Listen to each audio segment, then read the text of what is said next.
So yesterday I did this exact same post. However, I had gotten it from Instagram because that's where someone has sent it to me. But a few people had said that they wanted to see the comments. So I went to the Reddit post, the original Reddit post out of Legal Advice UK. I went over there and they had deleted a lot of the comments over there because they were not offering up legal advice. So if you didn't see it yesterday, this man is getting a divorce. They have separated everything, and so the man bought his ex-wife out of the house. The ex-wife is gone and now living with his stepdaughter, her daughter.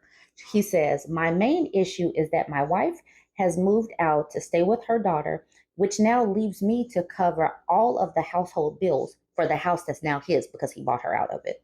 He says, "I earned £80,000 a year, so it won't be an issue. But up till now, we had always split the bills 50-50, and I had grown accustomed to a certain standard of living.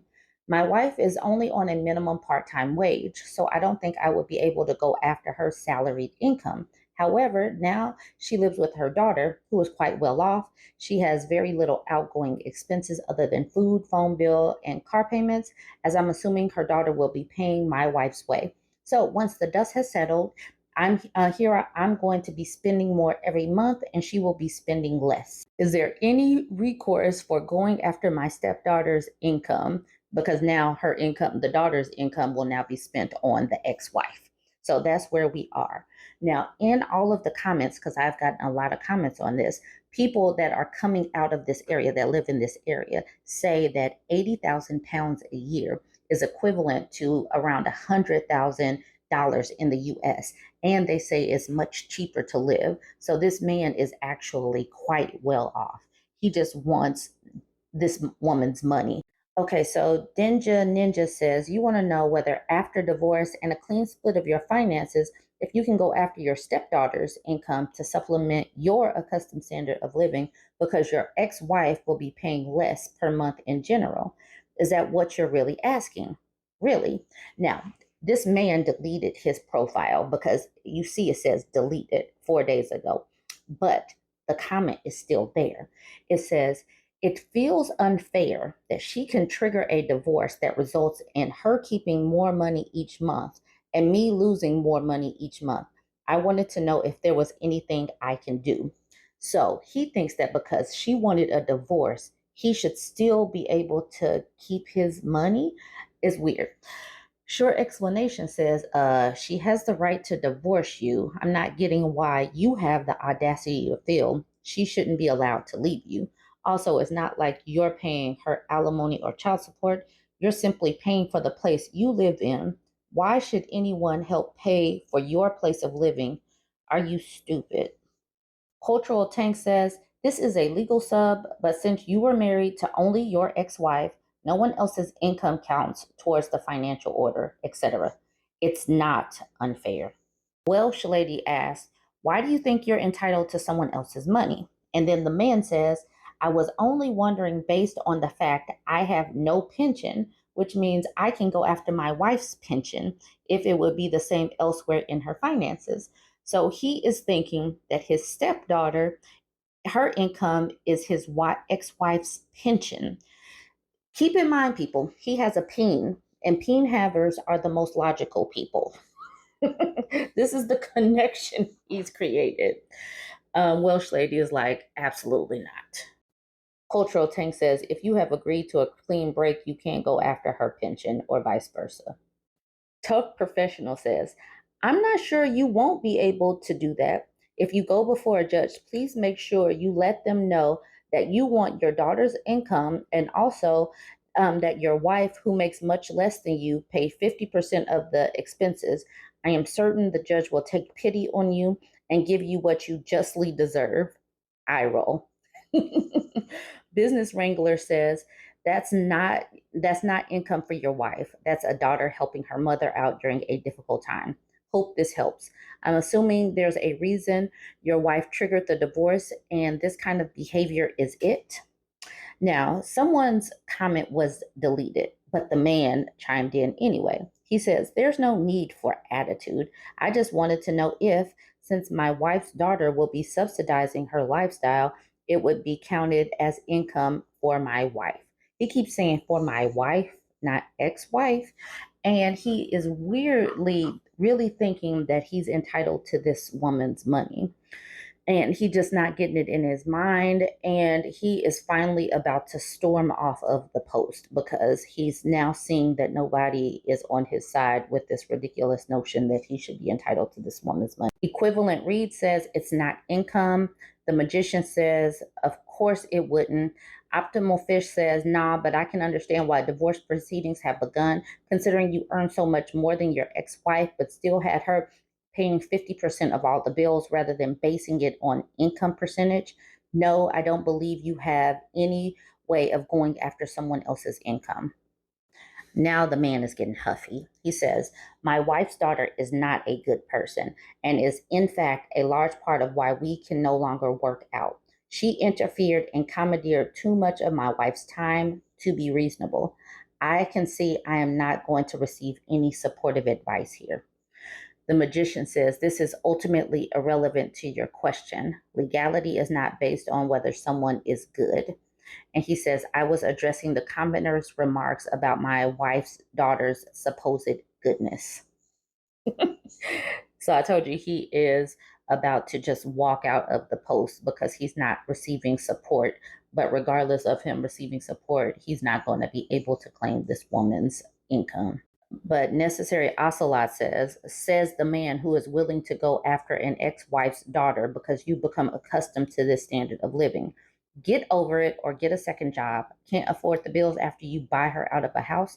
You're an adult. That's a you problem. This means you cannot afford to live in that home. Her daughter being well off does not make her responsible for you, especially since you have zero relation to her now. At the end of the day, maybe go consult a lawyer instead of Reddit and see if they'll go after your stepdaughter. I'm sure someone out there would love to take your money and to try to fulfill your wishes. Um, throwaway account please says your marriage and divorce is legally binding between yourself and your ex-wife. Not a legal expert, but I don't believe there's any legal standing for your ex-wife's daughter to contribute to your outgoings. And with that, I'll leave it. People wanted to see some of the comments. There are the comments, you guys. Hopefully you enjoyed that. Hopefully you enjoyed the huffy man. I did. I love it. Join the conversation. Let me know what you think. Don't forget to like, comment, and share. So we have an Am I the A-hole thread from a woman. And like I always say, she's simply looking for validation for feeling normal human emotions. She says, Am I the a-hole for leaving my husband without putting up a fight? She's 25, he's 30. She says, my husband has been acting really strange lately, staying out late without any explanation, leaving really early, and random expensive gifts with no apparent reason. I'm not naive, and I put two and two together and realized he was cheating. I didn't want to start looking through his phone and his belongings or start stalking his social media or any of that. So I sat on the couch and waited for him to come home. Once he got home, I asked him to sit down and asked him if he was cheating. He was honest and told me he was and apologized, said it meant nothing and it wouldn't happen again. Honestly, I cannot trust him, and without trust, a relationship cannot survive. So I went upstairs, packed my things. He chased after me, asking me to stop and give him a chance. I just finished packing and left. This was 3 days ago. And since I left, I have been bombarded with texts and emails and voicemails saying, how could I leave without trying to fix things? And that if I ever loved him, I would want to stay and go through this, and that every couple goes through hard times.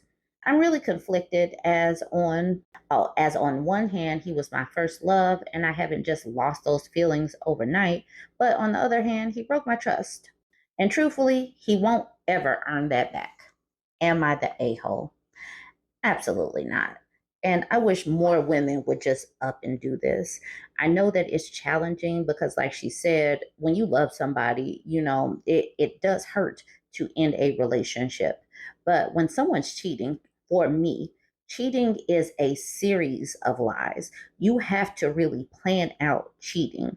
Number one, you have to be like, I am willing to break my vows. You have to have that in your brain. Then you have to set up, who am I going to break my vows with. And then you have to set up a time and space in order to do this. And then you actually have to do all of the act of breaking your vows. And then you have to lie and compartmentalize, and then sometimes come home to your spouse and do spousely things with them, knowing that your man been in somebody else's but JJ.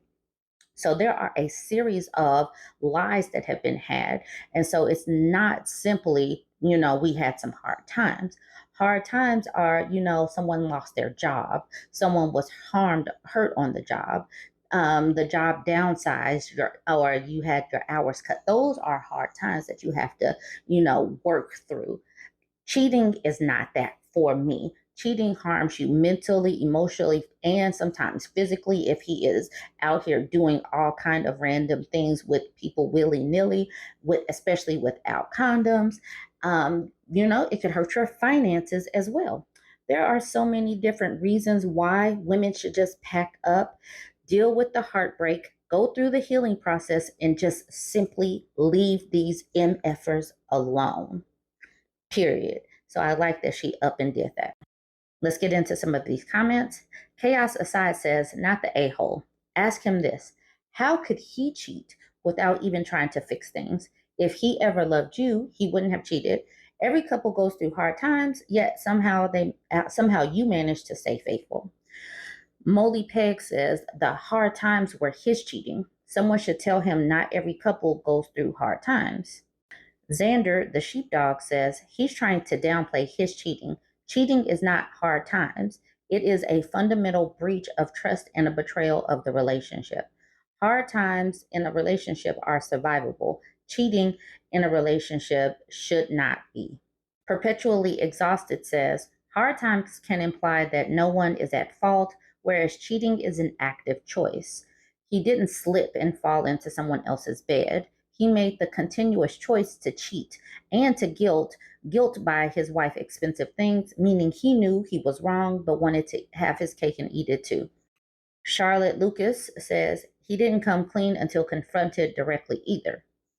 Prudent Baker says, I was married 22 years and my ex-husband cheated. He didn't admit anything till he was confronted. I threw him out the day I found out, never looked back. Do not let him think it was hard times. He made a decision to cheat. He didn't fight temptation for you. Why do you have to fight for a loser like him? Move on, choose yourself, fight for yourself. The thing is, people are not really understanding that women today, there is a shift. Back in the day when women didn't have very many choices, women just sucked it up and stayed with these people. Today is a different day because women have choices. Women can survive and thrive without being in a relationship. And I do not think that perception and reality has caught up to these men in their brain cells. It is not connecting in their brain cells that women will leave. Women will be perfectly fine and thrive and happy being single. It is better to be single and then not deal with cheating versus being dealing with a cheater who could bring home an STD, an extra baby. Your stress level is going up. You don't know if he's going to come home and win. His attitude, his entitlement. Why would you deal with that if you don't have to? Why is that better than being single? Winter World says, meaning he would have just continued cheating. Hidden in Plain Sight says, this comment and everyone above it, OP, pay attention. Babcock says, he's viewing her active choice to leave him as a betrayal. He deserves nothing.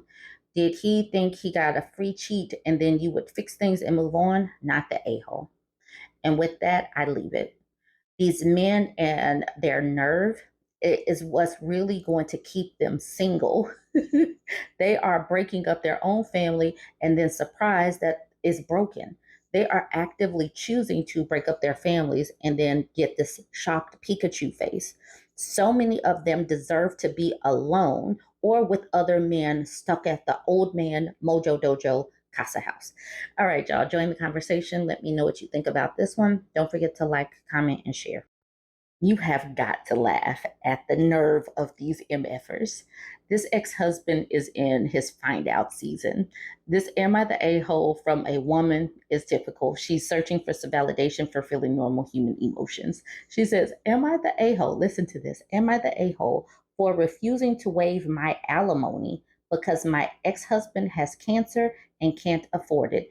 Absolutely not. Absolutely not. You let him expire and take the insurance money too. Absolutely not. My ex-husband. Okay, but let's read the story.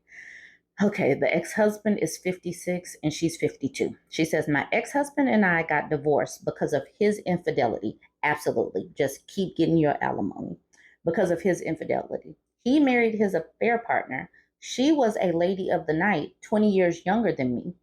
As part of our prenup, we had agreed I would receive alimony for being a stay at home mom. I was a stay at home mom for my entire marriage. We had 3 daughters. He never had a problem with paying alimony after our divorce. We had to be friendly to maintain a good co parenting relationship. My daughters were very hurt in the beginning, but they learned to forgive my husband and his wife. They now make TikToks with her all the time now. He ended up getting cancer, and because he became a big spender and had recently started his own business, the bills have been very hard on him. He and his wife asked if I could waive my alimony payments for at least a little while so that he can pay for his cancer treatments. I see no reason why they can't downgrade their quality of life. They live in a multi-million-dollar house, and his wife is decked out in designer clothes and has a face full of procedures. I told them no. They have been pressing me to waive my alimony payments. They've even made my daughters bring it up. He's called me cold-hearted and said he had been good to me and would have helped me out if I was going through a hard time. Am I the a-hole? Edit. He has early stage thyroid cancer. Is very treatable. He's not going to die. Okay. This is a him problem. If he lives in a multi-million-dollar house, he needs to downgrade. If his wife is decked out in designer clothes, they need to sell them to a consignment shop. They need to live within their means if his life is important, because it is not on that woman. That woman put in her time. She sacrificed her financial future to live with this man who had the nerve to cheat on her. He had too much time and energy to cheat because he had a wife that was holding down the house, supporting him, taking care of the kids, doing all of the things that a housewife does. So he had that time and energy to go off and cheat. He should have been saving his money because now he got cancer and now he needs to figure out some way to pay for it. So now this is a him problem. Him and his new wife, they can figure it out. They need to stop spending so much, save some money, save a life. Save some money, save his life. All right, let's look at some of these comments. Okay, so this Redditor's name is hilarious. Dicks out for Harambe. That person says not the a-hole. That they live above their means isn't your problem. They asked and you said no. That should have been it. But here's where I really feel you're not at fault. They keep harping after you said no. Then they try to use the kids. That's a seriously low thing to do. Then he calls you names and says how he's good and how good he's been after he cheated and it led to divorce. The alimony isn't being good. That's court mandated. He would have helped out, right? Easy to say now. He didn't help you out when he helped himself to another woman. If they really had a money crunch, they could probably sell cars or the house or take out a loan against the house, which they pay back when they downsize the house later. Basically, there are many other avenues before the alimony payments. They probably went for that because it would be the easiest if you just agreed. Does the wife not work? And this next person, Agitated Pen, harped in on, does the wife not work? They said, I mean, he probably didn't want her to keep her job once they got married. Her job as a former lady of the night, which is probably how he met her. This person says, I give you the I'm not spending money to give you an award. Okay. This person says, I got you. Been handing out my free ones for things that make me laugh. Fax Machine says, not the a-hole and Jesus. I'm going to assume it's all middle schoolers in the comments because, good God, if he truly can afford it, he can go back to court and try to have it reduced. She is not lazy. She was a stay-at-home mom who would have had an extremely tough time getting back into the workforce at this point because of the sacrifices she made for him. He has a multi-million-dollar house. No one needs that. If he can afford it, great. If not, well, he's the one who cheated, knowing there was a clause for alimony in the prenup. Good Lord, read it sometimes. Now, this person is focusing on some of the other comments, which I did not put in here. I just started scrolling through some of those things because these people simply want women to always be the sacrificial lamb. We're supposed to sacrifice and be in the home and take care of the kids because that's our duty. But then they get mad that women actually should be compensated for this because unpaid labor is still labor.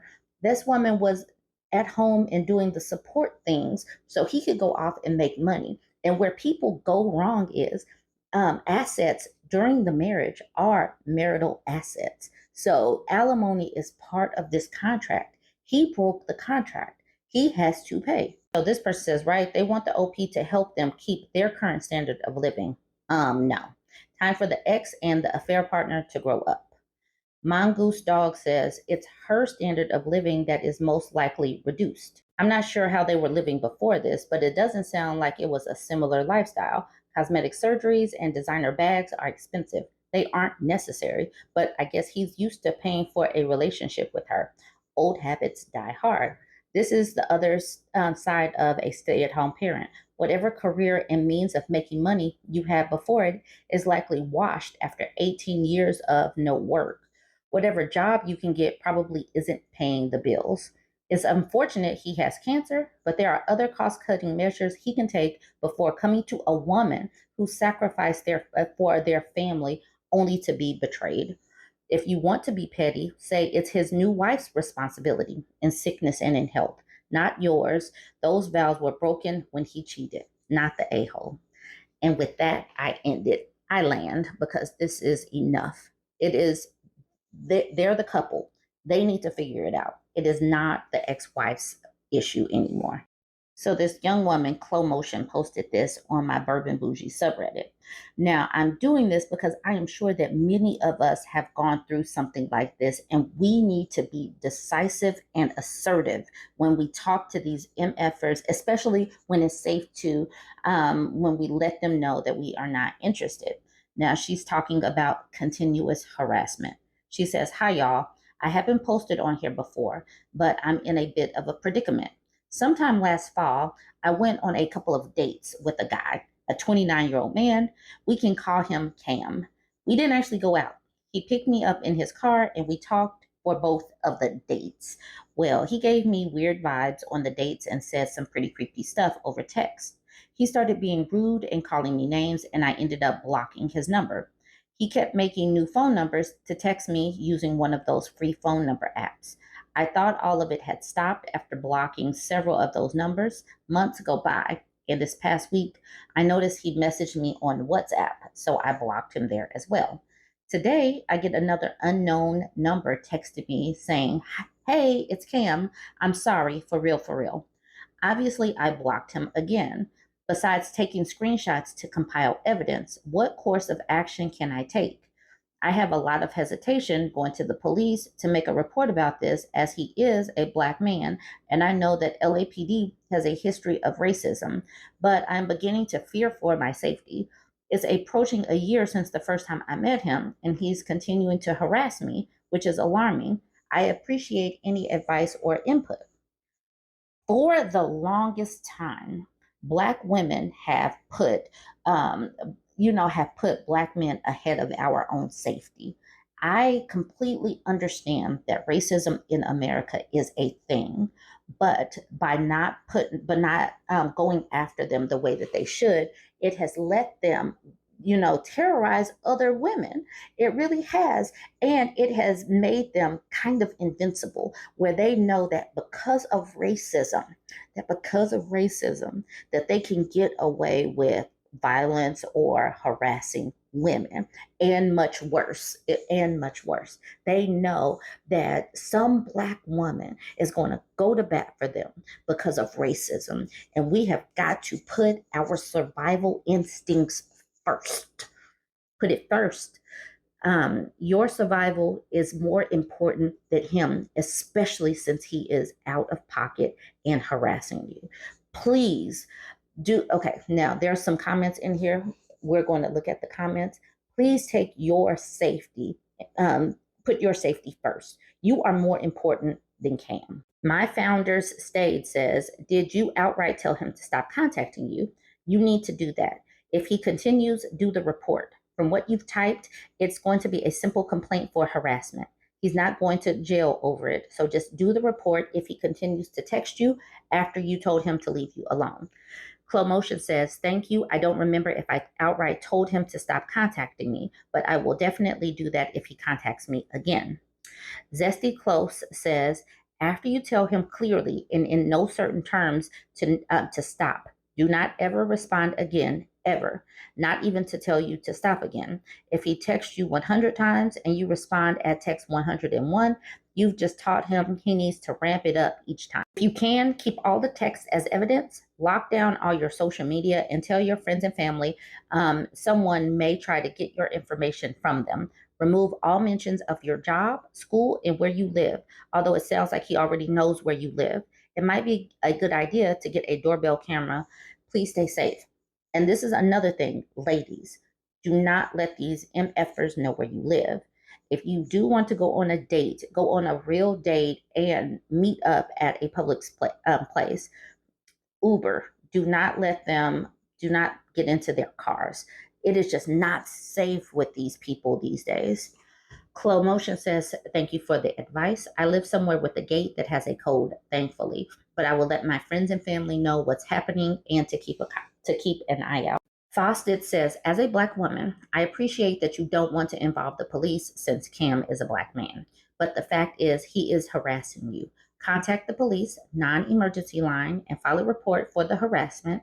Next time Cam contacts you, let him know that the police will be hearing about it and he needs to lose your number.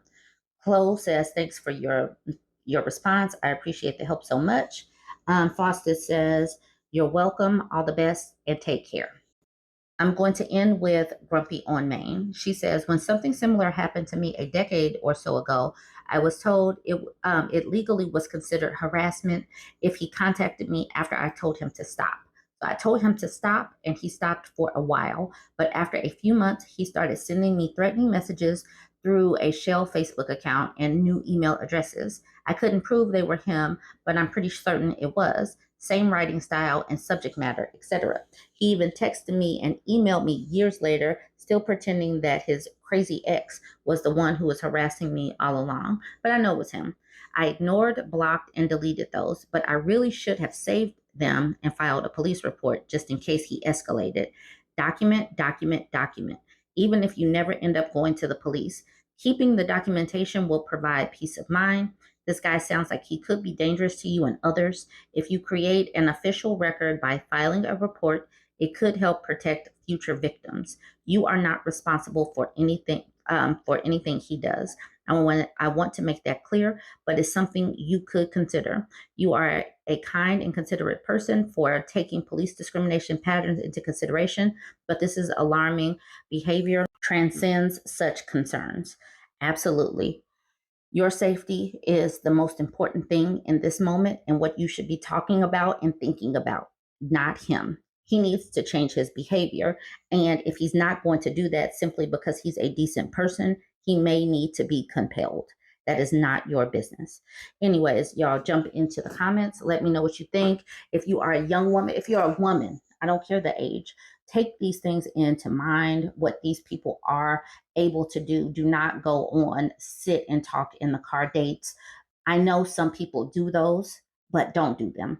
Just don't. Let the pick-me's who have very low standards do that. We are trying to raise our standards over here because our safety, dating seems very challenging these days, but you have to put your self-preservation first.